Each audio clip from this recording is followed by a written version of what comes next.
Pai, seja com todos. Amém. Motivo de alegria e também muita satisfação.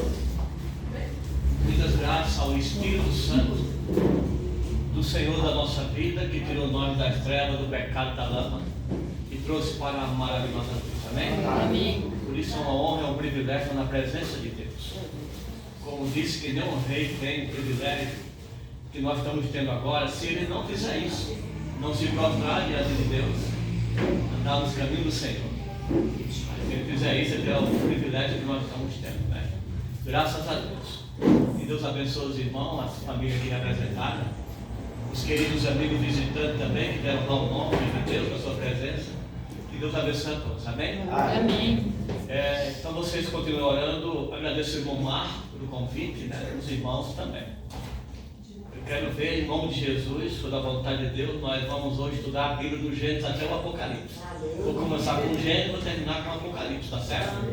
São 66 livros em 40 minutos, não sei como, mas vocês vão ver, tá? E é feita a vontade de Deus. Se eu for para o outro lado, é porque Deus quis assim, tá bom? Muito bem, abrimos a Bíblia em Gênesis capítulo 1, versículo 1 e 2. Vamos começar com Gênesis. A mensagem de hoje falando sobre o Deus triuno, o Pai, o Filho e o Espírito Santo. Vamos ler alguns textos que vão mostrar as três pessoas individuais. Essas três pessoas é uma pessoa. Quero mostrar para os irmãos bem esclarecido aqui em nome de Jesus, tá bom? Amém? Os irmãos puderem ler? Muito bem. No princípio criou Deus o céu e a terra. E a terra, porém, estava sem forma e vazia. Havia trevas sobre a face do abismo, e o Espírito de Deus pairava sobre as faces das águas. Irmãos, aqui falando da criação, Deus criando todas as coisas, e aqui mostra a participação do Espírito Santo. O Espírito de Deus pairava sobre a face das águas, mostrando que antes de tudo ser criado e formado, o Espírito Santo de Deus já estava em atividade, tá certo? Mas quem é o Espírito Santo de Deus? Nós vamos ler primeiro São João, capítulo 5, versículo 7.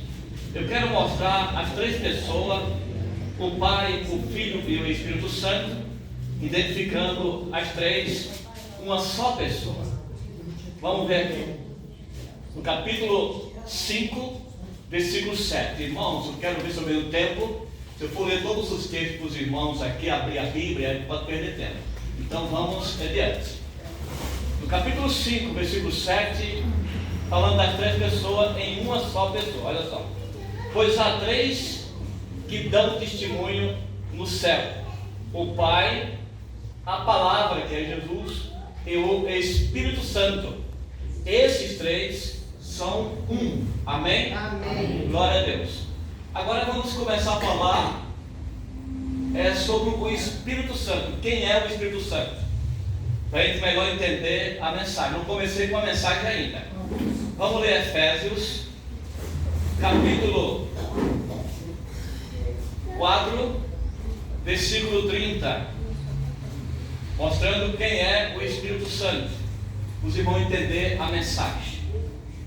Capítulo 4, versículo 30, diz assim. Amém? Não entristeçais, olha só, não entristeçais o Espírito de Deus, no qual fosse selado para a redenção. O batismo sela nós para a redenção e para a eternidade. No qual nós fomos selados no batismo em nome do Pai, do Filho e do Espírito Santo. Então aqui está mostrando que o Espírito Santo é uma pessoa. Por quê? Porque ele se entristece. Se entristece, é uma pessoa. Mas vamos ler um outro texto em Romanos, capítulo 8, 26 e 27. 8 de Romanos, versículo 26 e versículo 27. Então aqui mostrou que o Espírito Santo é uma pessoa, porque ele se entristece. Vamos ver novamente falando do Espírito Santo, para depois a gente começar a desenvolver o tema desta manhã. Capítulo 8, versículo 26 e 27, diz assim: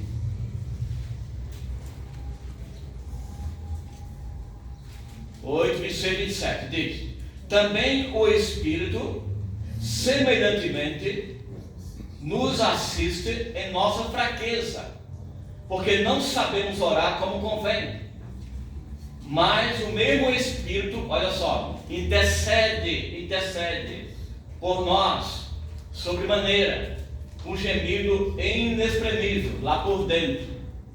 Aquele que sonda os corações, sabe qual é a mente do Espírito, porque segundo a vontade de Deus, é Ele que intercede por nós. Amém?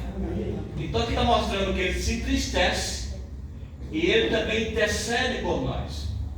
Se entristece, intercede por nós, é uma pessoa, o Espírito Santo, que estava junto com o Pai na criação. Tá certo? Mas eu quero também mostrar a terceira pessoa. Mas para desenvolver o assunto desta manhã, já mostrei para os irmãos identificando o Pai e o Espírito Santo. Agora vamos ler capítulo 1 de Gênesis, versículo 26 e 27. A criação do ser humano. Deus criando o ser humano. Aqui mostra que Deus também não estava sozinho, criando o ser humano. Olha só, Gênesis capítulo 1, versículo 26 e 27. Olha só. Também disse Deus: façamos o homem à nossa imagem, conforme nossa semelhança, tendo ele domínio sobre os peixes do mar, sobre as aves do céu, sobre os animais domésticos, sobre toda a terra e sobre todos os répteis que rastejam pela terra. 27. Criou Deus, pois, o homem e a sua mulher, a imagem de Deus os criou, homem e mulher. Então aqui mostra o Espírito Santo participando da criação do homem, do ser humano. Façamos o homem, tem mais de uma pessoa. Façamos o homem a nossa imagem, a nossa semelhança. Então Deus não estava só aqui, estava com o Espírito Santo. Agora vamos ao plural, no capítulo 3, versículo 22. Mostrando ainda Deus, o Pai e o Espírito Santo na criação do homem. Versículo 22, olha só. Então disse o Senhor Deus: eis que o homem tornou-se como um de nós, conhecedor do bem e do mal, sim, e que não estenda a mão e tome também da árvore da vida e coma e viva eternamente. A primeira parte. Então disse o Senhor Deus: eis que o homem tornou-se como um de nós. Então aqui está no plural, o Pai e o Espírito Santo. Amém, irmãos? Muito bem. O homem pecou. Deus criou o homem, imagem e semelhança, tá certo? Mas o homem pecou. O homem pecou, e capítulo de Romanos, capítulo 3, versículo Romanos 3, versículo 23, o homem pecou. O homem que foi criado, imagem e semelhança, obra-prima da mão de Deus, propriedade exclusivamente de Deus. Assim somos nós, imagem e semelhança, propriedade exclusivamente de Deus e para Deus. Tudo perfeito, belo, sem mancha, sem mácula e sem pecado. Assim foi feito o ser humano, imagem e semelhança. Até porque nós temos o DNA de Deus dentro de nós. No hebraico, YH, dado H, formando o nome de Yahvé, o Senhor nosso Deus, dentro de nós. Amém. Não é maravilhoso isso? Amém. Tá? Então devemos nos valorizar. Como nós somos importantes para Deus. Nós somos importantíssimos para Deus. Tá certo? Ele nos quer bem, Ele nos ama profundamente. Tá certo? Mas aqui diz que o homem pecou. O homem pecou, no capítulo 3, versículo 23, e o que aconteceu? O homem pecou, pois todos pecaram e carecem da glória de Deus. Já no capítulo 6, versículo 23, vira as folhas, 6, versículo 23, o homem pecou. Aí tem uma resposta, após ter pecado, porque o salário do pecado é a morte, mas o dom gratuito de Deus é a vida eterna em Cristo Jesus, nosso Senhor. Amém. Então aqui mostra que Deus fez o homem, obra-prima da sua mão, propriedade exclusivamente dele, tá certo? Imagem e semelhança, para viver eternamente, tá certo? Mas o homem pecou ao desobedecer lá no jardim do Éden. Quebrou a lei de Deus, quebrou o 10 mandamentos, pecou. E ao pecar, veio o pecado e as suas transgressões. E entre todas a situação do pecado, veio a morte. E o ser humano está morrendo. O ser humano está morrendo por causa do pecado que os nossos pais, lá no jardim do Éden, cometeram, tá certo? Pecou. Então diz aqui que o salário do pecado é a morte. Mas o dom gratuito de Deus é a vida eterna em Cristo Jesus, nosso Senhor. Amém? Glória a Deus. São João 3,16 é um verso muito querido dos irmãos, de todos nós, que diz que Deus amou o mundo de tal maneira que deu seu Filho unigênito para todo aquele que nele crê, não pereça, mas tenha a vida eterna. Amém. Olha que coisa linda, né? Mesmo pecando, mesmo se apartando de Deus, fugitivo de Deus, tá certo? O ser humano morrendo, mesmo assim Deus continuou valorizando o homem, não abandonou o homem, a mulher, o ser humano, tá certo? Então diz que Deus amou de tal maneira que deu o seu Filho. Agora olha só, esse texto, para todo aquele que nele crê, não morre, mas passa da morte para a vida. Amém? Então quem tem o Filho de Deus tem a vida. Quem não tem o Filho de Deus não tem a vida. Isso aí é real, isso é verdadeiro. E para termos o Filho de Deus, precisamos crer nele, conhecê-lo, aceitar como Salvador pessoal e selar a vida através do batismo, em nome do Pai, do Filho e do Espírito Santo. Amém. Assim sendo, passaremos agora a estar selado para a redenção e para a eternidade. Enquanto ele não volta para nós transformar e nos levar, tá certo? Devemos andar nos seus caminhos, obedecendo a sua palavra, tá certo, irmão? Andando de acordo com a sua vontade. É difícil, mas não é impossível. O mais que Deus quer de nós, irmãos, intimidade, relacionamento, Amém. o exercício da fé. É um Pai tão bom, tão maravilhoso, que não quer ficar longe de nós. Amém. Ele quer estar bem perto de nós. Se você soubesse como Ele está feliz porque nós estamos aqui, que estamos na sua presença, é isso que Ele quer.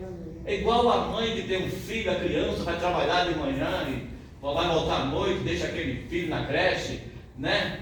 Ela está tão preocupada que aquelas 9 horas se transformam em 3 ou 4 ou 5 horas, para voltar logo e cuidar do filho, tá certo? E quando chega em casa, aquele filho abraça, beija, faz pedra. E Deus? Tá certo? Assim é Deus. Então Deus está muito feliz, né, de nós estarmos aqui na sua presença. E muitas graças ao Espírito Santo, eu falo da nossa vida, porque hoje nós estamos selados. Ele falou conosco: filho, dá no teu coração, e os teus olhos se agradam nesse caminho. E quando você ouve a voz do Espírito Santo, tá certo? E aceita o seu chamado, porque o objetivo do Espírito Santo é mostrar o Calvário, é mostrar ali o Gólgota, aquele que está pendurado, e mostrar para você e para mim que somente Ele é o Salvador, não tem o outro nome, ok? Então essa é a vontade de Deus, tá? Então falei do Pai e falei do Espírito Santo, mas aqui diz que se o salário do pecado é a morte, o dom gratuito de Deus é a vida eterna em Cristo Jesus nosso Senhor. Agora nós vamos ver agora o Deus invisível que criou os céus e a terra, tá certo? É a encarnação. São João capítulo 1, o Evangelho, São João capítulo 1, versículo 1, vamos ler até o versículo 5, a encarnação do Verbo, Deus invisível, que criou o céu, a terra, o mar, os seres humanos, que tirou o povo do Egito, que escreveu os 10 mandamentos e que deu a Moisés, tá certo, irmão? Esse Deus invisível agora, tá certo? Ele se encarnou, o Verbo, a encarnação do Verbo. Vamos ler aqui, capítulo 1 até o versículo 5. No princípio era o Verbo estava com Deus, e o Verbo era Deus. Olha o verso 2. Ele estava no princípio com Deus. Todas as coisas foram feitas por intermédio dele, e sem ele nada do que foi feito se fez. A vida estava nele, e a vida era a luz dos homens. a luz resplandece nas trevas, e as trevas não prevaleceram contra ela. Versículo 14. O Verbo se fez carne e habitou entre nós, cheio de graça, cheio de verdade. Vimos a sua glória, como a glória do unigênito do Pai. Amém? Amém? Então olha só, no princípio era o Verbo estava com Deus, e o Verbo era Deus. Então quem é o Verbo aqui? No princípio era Jesus, Jesus estava com Deus, e Jesus era Deus. Então Deus que criou o céu, a terra e o mar, e tudo que há no universo, Jesus Cristo. É o que está dizendo aqui. Amém. E é nisso que nós cremos. Está certo? Agora olha só, aquele Deus que tem o nome de Eu Sou, Eu Sou. Se você ver no livro de João, Jesus traz esse título: Eu sou o bom pastor, eu sou o caminho, a verdade e a vida. Está certo? Eu sou o pão vivo que desceu do céu, eu sou a videira verdadeira. Está certo? Eu sou o alfa e o ômega, o princípio e o fim. Então Deus invisível, Eu Sou, é Jesus Cristo. Amém. O Deus que criou junto com o Espírito Santo é Jesus Cristo. Então agora nós estamos vendo agora aqui a encarnação do Verbo que se fez carne e habitou entre nós. Seu nome era Eu Sou, Eu Shaddai, Adonai, Elohi, Yahvé, Javé. O Senhor agora tem o nome de Jesus. Não é maravilhoso isso? Amém. Agora, por que Jesus? Vamos ler em Mateus 1, versículo 21. É muito gostoso, irmão, isso aqui, tá? É muito gostoso. Por que Jesus? Olha que coisa linda. Mateus, capítulo 1, versículo 21. Eu acho isso lindo demais, irmão. Isso é um privilégio muito grande, essa compreensão, tá certo? Do nosso Criador. Capítulo 1, versículo 21 de Mateus. Olha só. Vamos ganhar tempo. 1, 21. Ela dará à luz um filho, e lhe porás o nome Jesus, porque ele salvará o seu povo dos seus pecados. Amém? Amém. Então olha só, o Deus Eu Sou, agora é Jesus, porque salvaria o seu povo dos seus pecados. Está certo? Mas vamos ler o versículo 23, para uma melhor compreensão de que Jesus é Deus. Versículo 23 do mesmo capítulo, olha só. A mesma virgem, e eis que a virgem conceberá, e dará à luz um filho, e ele será chamado pelo nome de Emanuel, porque quer dizer Deus conosco. Entenderam agora? O Deus que visível agora tornou-se um Deus visível pela pessoa de Jesus, um Deus conosco. Isso é lindo demais, irmãos. Tá certo? Jesus Cristo, Deus, a virgem conceberá, dará à luz um filho, seu nome Emanuel, significa Deus conosco. Se você for lá para Isaías 9, versículo 6, tem outros títulos ainda: maravilhoso conselheiro, príncipe da paz, pai da eternidade, Deus forte. Não é maravilhoso isso? Ele é muito forte e poderoso. Amém. Tá certo, irmão? Maravilhoso conselheiro, príncipe da paz, pai da eternidade, Deus forte. Agora vamos lá para Colossenses. Colossenses capítulo 1. Colossenses capítulo 1. Vamos lá para Colossenses 1. Colossenses capítulo 1, versículo 15 em diante. Colossenses capítulo 1, 15 em diante. Diz assim: esta é a imagem do Deus invisível, o primogênito de toda a criação, pois nele foram criadas todas as coisas, no céu e sobre a terra, as invisíveis, visíveis e invisíveis, seja trono, seja soberania, quer principados, quer potestade. Tudo foi criado por ele e por meio dele. Ele é antes de todas as coisas, nele tudo subsiste. Amém? Então aqui está mostrando que Jesus Cristo como Deus. Está certo, irmão? Olha só, a imagem do Deus invisível, primogênito de toda a criação. Tudo foi criado por ele e para ele, visível e invisível, né? Seja soberania, principado, potestade, tá certo? Então, ele é antes de todas as coisas e nele tudo subsiste, amém? Amém. Então aqui nós estamos mostrando Jesus Cristo como Deus, a imagem do Deus invisível e como Deus.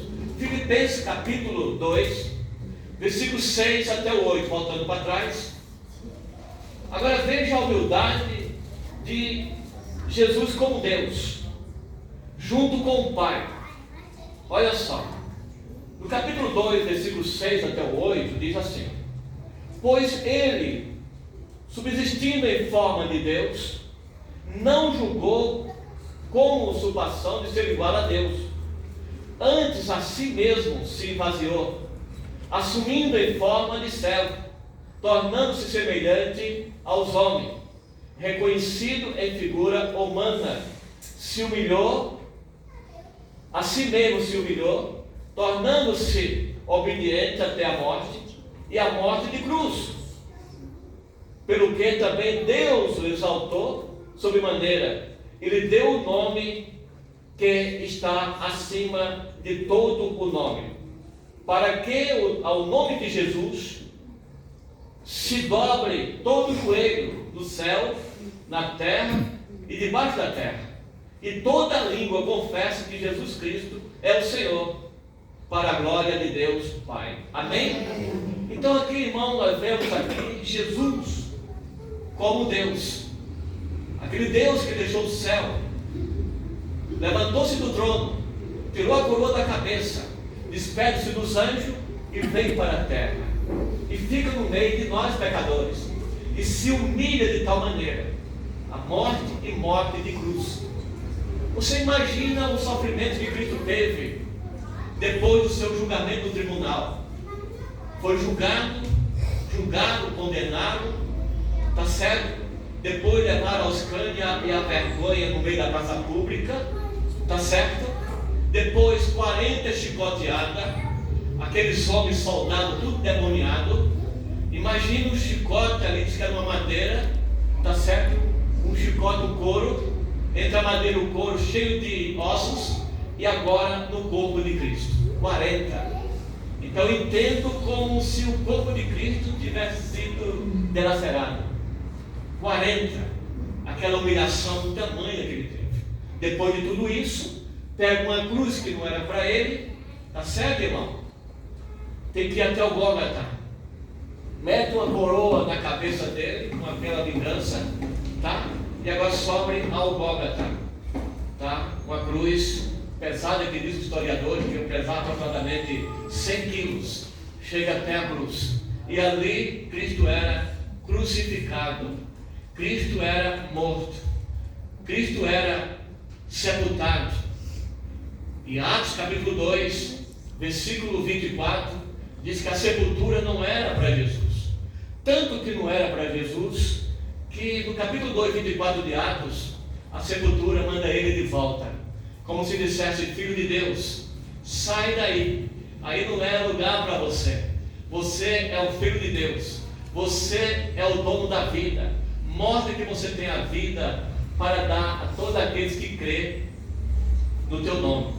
E no terceiro dia Cristo ressuscita, conforme diz o Apocalipse capítulo 1, versículo 18, Jesus ressuscita com a chave da morte e do inferno.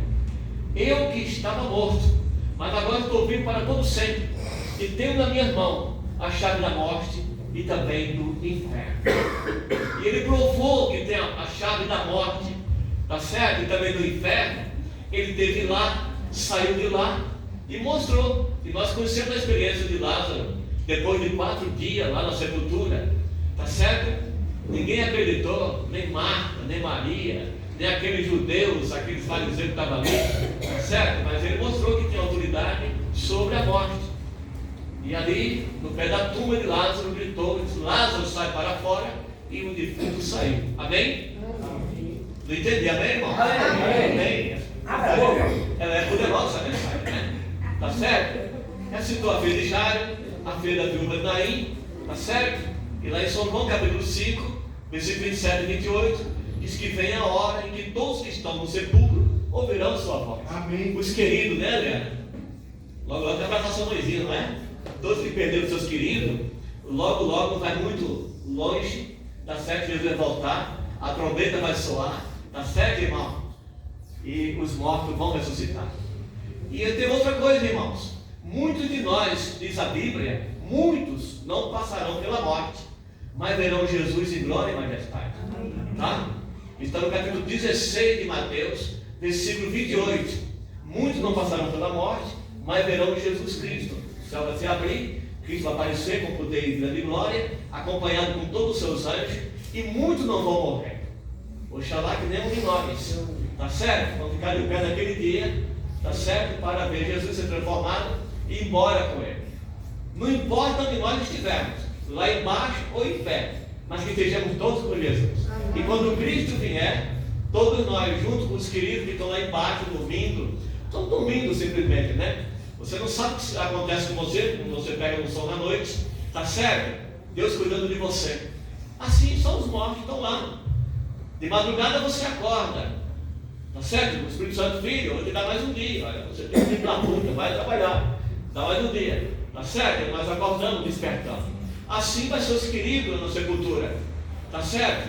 Quando o céu se abrir, Jesus aparecer com poder e glória, os mortos em Cristo, nossos queridos, meu pai está na sepultura, minha mãe, tem irmão também, vocês, alguns de vocês também, né, Adriana? Vamos ver os nossos queridos, tá bom? Então nós estamos vendo aqui o poder que o Pai, ao ressuscitar o Filho pelo Espírito Santo, deu para ele. Todo o poder nos céus e na terra agora está sobre Jesus. Tá certo, irmão? A vida de cada ser humano está na mão de Jesus. Amém. Tá certo? Muito bem. Atos capítulo 4, versículo 12, ainda diz assim: e nenhum outro nome há dado entre os homens, onde pela qual devemos ser salvos, a não ser pelo nome de Jesus. Jesus é o único nome que salva. Esse direito o Pai deu, tá certo? E no capítulo 5 de São João, versículo 22, olha só: se o Pai a ninguém julga, mas deu o direito ao Filho de julgar. Tá certo, irmão? Então Jesus Cristo é que vai definir quem é quem. Jesus Cristo é que vai dizer quem é que vai morar com ele ou não.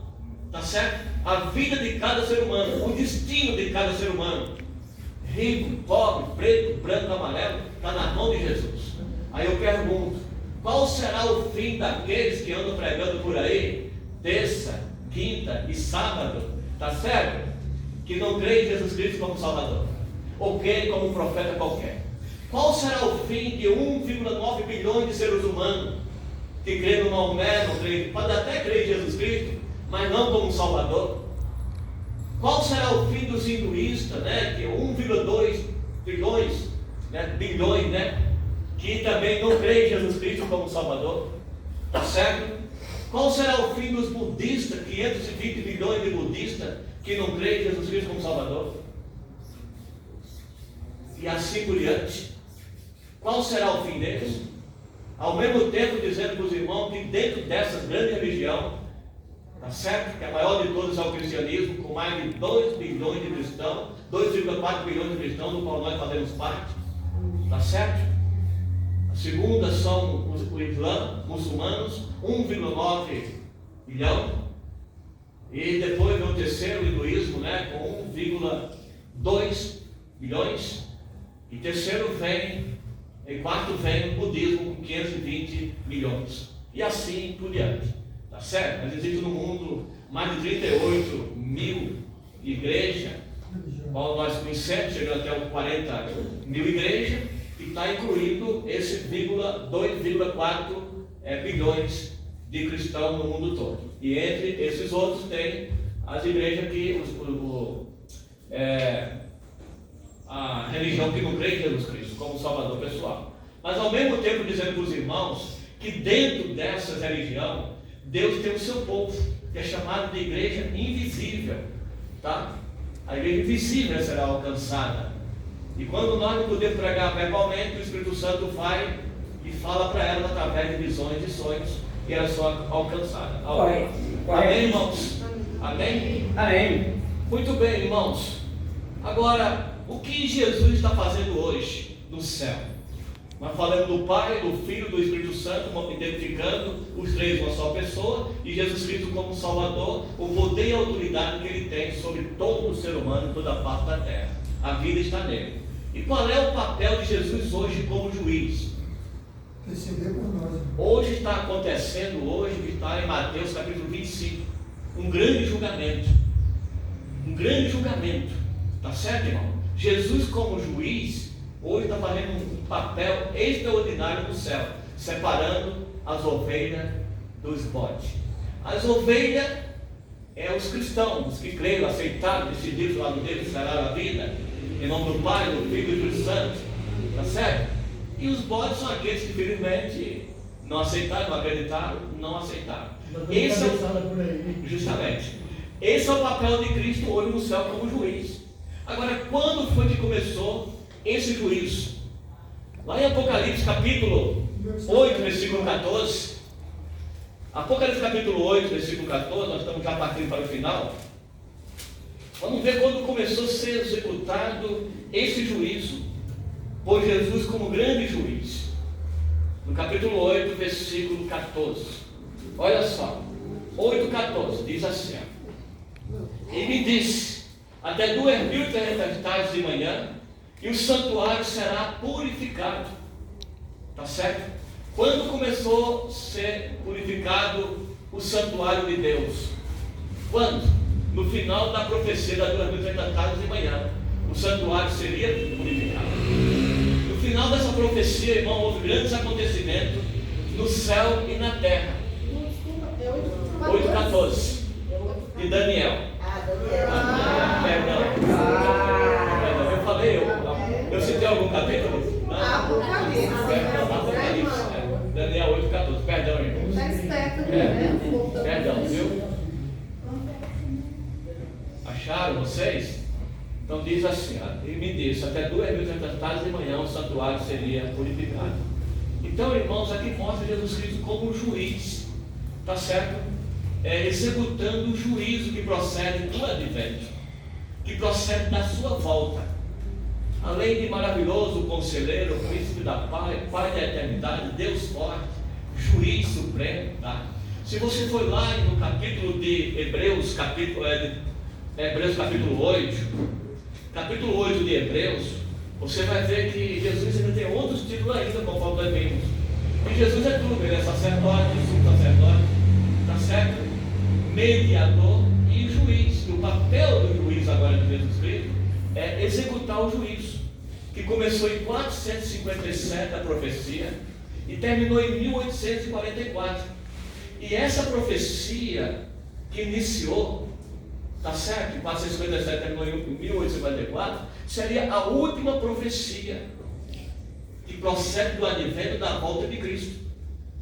Vou mostrar isso para vocês aqui na Bíblia. Então houve grandes acontecimentos no céu no fim dessa profecia, que seria a última, que procede do advento da volta de Cristo. Tá certo? Procede do advento. Grandes acontecimentos na terra e no céu. Então o que aconteceu na terra no final dessa profecia? Nós já sabemos. Um grande desapontamento. Um grande desapontamento acompanhado com uma decepção. Tá certo? Veio o avivamento e depois veio a decepção. O avivamento, que os historiadores cristãos da época acreditavam que o santuário seria a terra e que era o fim do mundo, a volta de Cristo. Foi isso que eles pregaram na época. Tá certo? O movimento milerita, junto com várias outras religiões, como a igreja anglicana, neobatista, batista, presbiteriana, tá certo? Eles se uniram achando que o santuário seria a terra e começaram a pregar o fim do mundo e a volta de Jesus. A América do Norte foi iluminada com essa mensagem da volta de Cristo. Tá certo? 700 ministros da igreja americana começaram a pregar que Cristo ia voltar no final da profecia. De acordo com a cronologia, a profecia se cumpriu em 1954. Eles achando que o santuário seria a terra, que era a volta de Cristo, começaram a pregar. Diz que chegou até o sul do Brasil essa mensagem. Tá certo, irmão? E o que aconteceu depois de tudo isso? Cristo não voltou. A decepção foi enorme. A decepção foi muito grande. O desapontamento foi muito grande. Sabemos que não haverá um outro desapontamento como esse. Não haverá outra decepção como essa. Eles marcaram uma data, 23 de outubro ou 24 de outubro, Cristo não voltou. Mas, irmão, o que é interessante diante de tudo isso? Que essa profecia de 1944, esse desapontamento, essa decepção, João do Apocalipse viu. Ele viu tudo isso que aconteceu naquela data. Onde é que está escrito isso? Apocalipse capítulo 10. Vamos ver. Estou quase terminando, 10 do Apocalipse. No capítulo 6, vamos ler até o versículo 10. O versículo 11 é o marco. Capítulo 10 do Apocalipse. Capítulo 6, perdão, versículo 10. Deixa eu ver. Capítulo 10, 6 e diante. 10, 6 e diante.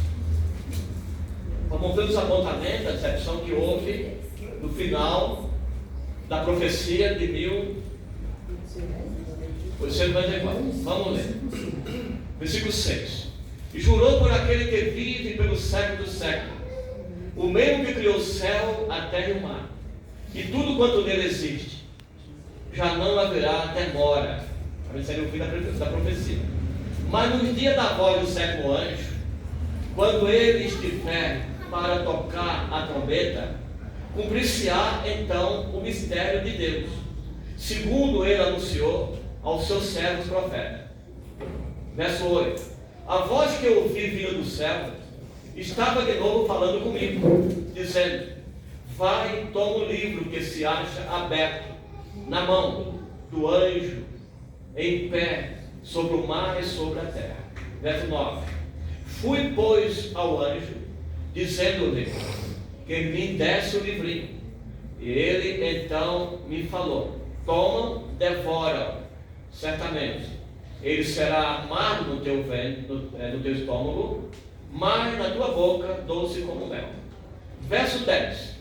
Tomei o livrinho da mão do anjo e devorei, e na minha boca era doce como mel. Quando, porém, comi, o meu estômago ficou amargo. Vamos ler o verso 11. Então me disseram: é necessário que ainda profetize a respeito de muitos povos, nações, línguas e reis. Então, irmãos, aqui está mostrando o acontecimento de 1954, a decepção. Está certo? A falar da volta de Jesus é muito doce. É doce demais falar da volta de Cristo. Essa é a nossa fé e a nossa esperança se baseia nisso, a volta de Cristo. Fé e esperança. Então eles interpretaram a profecia errada e falaram que Cristo ia voltar. E o pior ainda é que marcaram uma data. Foi pior ainda ter Cristo disse nem dia nem hora, ele falou, né? Ninguém sabe, né? Então, foi terrível o desapontamento. Foi triste demais. A decepção foi muito grande. O que está dizendo aqui, olha só como a igreja de Jesus um dia tem esse privilégio de entender e compreender essa mensagem. O livro doce é a volta de Cristo. Cristo não veio amargo como um fel, o desapontamento. Tá certo, irmão? E essa profecia aqui seria a última de toda a profecia para que Cristo voltasse. Para Cristo voltar. Ela se cumpriu há muitos anos atrás. 1894 para cá. Essa mensagem começou, entendeu, irmão? É ser anunciada. Porque aqui no versículo 11 diz que importa que profetize outra vez. Há muitos povos, nações, tribos de língua e rei. Tá certo? Agora, qual seria a mensagem que a igreja pregaria antes da volta de Cristo? Uma mensagem específica nossa, que é Apocalipse capítulo 14, 6 até o 12. Sem muita explicação, os irmãos conhecem essa profecia. Capítulo 14, versículo 6 em diante, falando dos 3 anjos. Tá certo, irmão? Vamos ver aqui. Vi outro anjo voando pelo meio do céu, tendo o evangelho eterno, para pregar aos que se assentam sobre a terra, cada nação, tribo, línguas e povo, dizendo em grande voz: temei a Deus e dá-lhe glória, pois é chegado a hora do seu juízo, e adorarem aquele que fez o céu, a terra, o mar e as fontes das águas. Segundo anjo. Seguiu outro anjo, o segundo, dizendo: Caiu a grande Babilônia, que tem dado a beber a todas as nações do vinho da fúria da sua prostituição. O terceiro, seguiu este outro anjo, o terceiro, dizendo em grande voz: se alguém adorar a besta ou a sua imagem, e receber a sua marca na fronte ou sobre a mão, também este beberá do vinho da cólera de Deus, preparado sem mistura por causa da sua ira, e será atormentado com fogo e enxofre diante dos anjos, dos santos anjos, e na presença do Cordeiro. E a fumaça do seu tormento sobe pelo século dos séculos. E não tem descanso algum, nem de dia e nem de noite, os que adoram a besta e a sua imagem, e que quem quer que receber a marca do seu nome. Verso 12, aqui está a perseverança dos santos, aqui os que guardam o mandamento de Deus e têm a fé em Jesus. Então essa seria a mensagem que seria pregada a partir de 1854 para cá. Foi o fim, a última profecia do advento de Cristo voltar, mas a igreja recebeu essa responsabilidade de Deus, pelo Espírito Santo, até nós, para pregar essas três mensagens. E nós temos que se preparar para pegar essas mensagens que são fortes. Aqui faz uma renovação na adoração agora. Então precisamos se revestir do poder.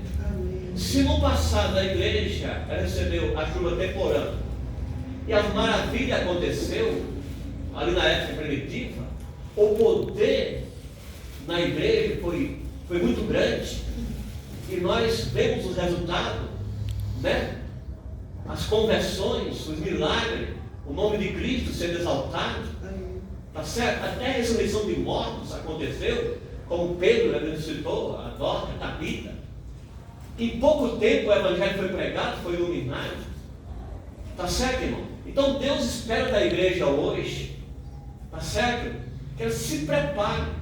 Então, se foi chuva temporânea naquele dia, o poder extraordinário, conforme diz Joel, nesses últimos dias agora, a igreja se preparar, se consagrar, para receber a chuva seródia. Amém. A chuva seródia era chamada de a efusão do Espírito Santo. Amém. É em dobro. Maravilha vai acontecer. Amém. Os milagres vão acontecer. As conversões vão acontecer. Tá certo, irmão? O poder sobre a igreja, mas para isso a gente precisa sair da situação que nós estamos. Precisamos se unir em oração, intimidade com Deus, exercício da fé, tá certo, irmão? Para que isso aconteça. Para nós concluir, o juízo tem três fases, como os irmãos sabem, tá bom? É o juízo de investigação, que é o que está acontecendo agora no céu, e por incrível que pareça, Cristo voltará nessa primeira parte do juízo, agora. Ele virá agora. Os anjos sobem e descem, levando nossas orações ao céu 24 horas.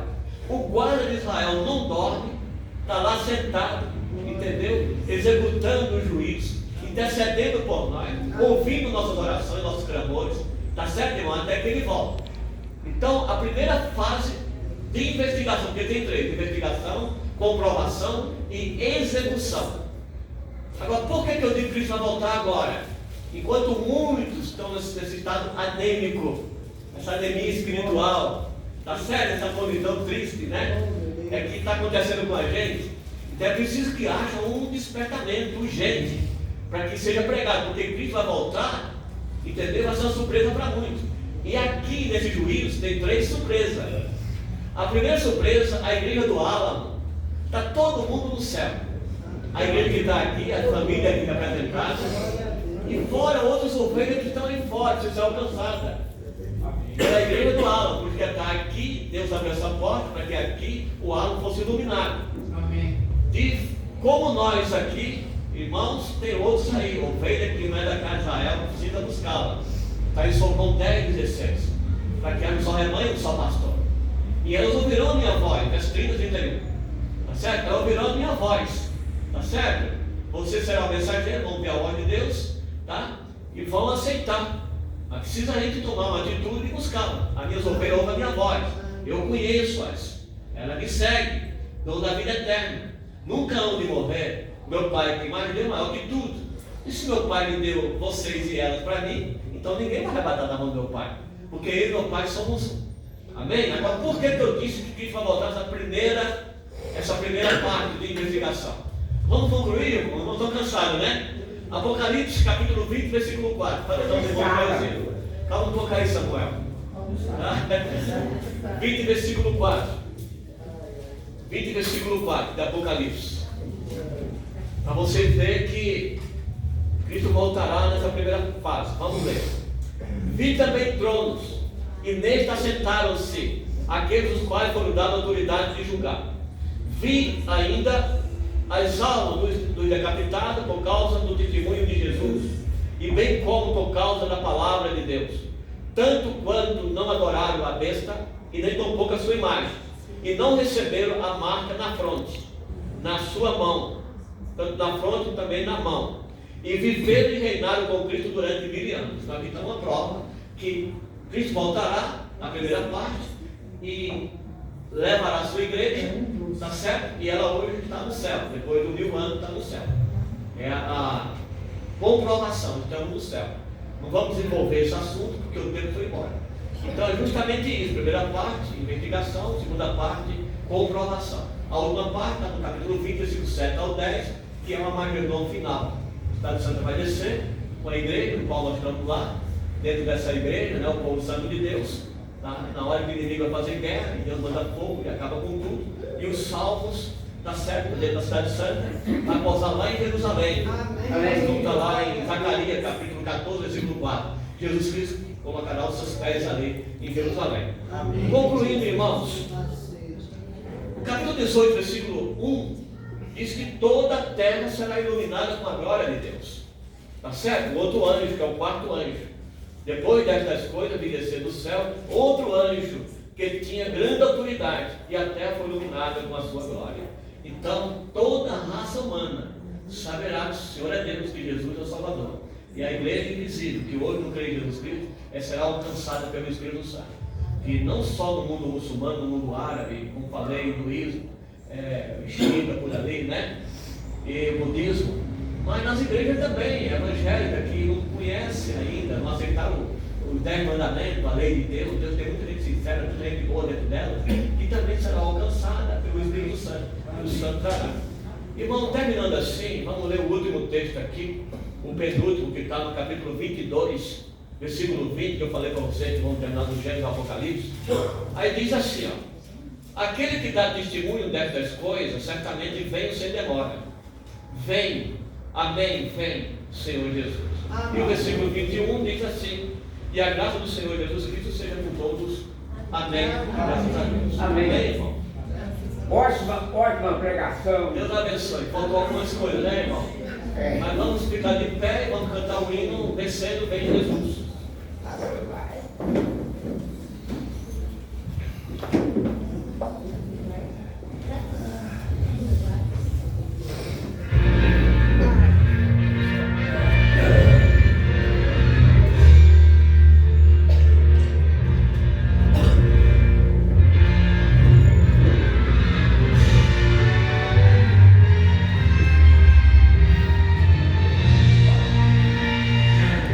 Chegou!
falei bastante, agora vamos orar juntos.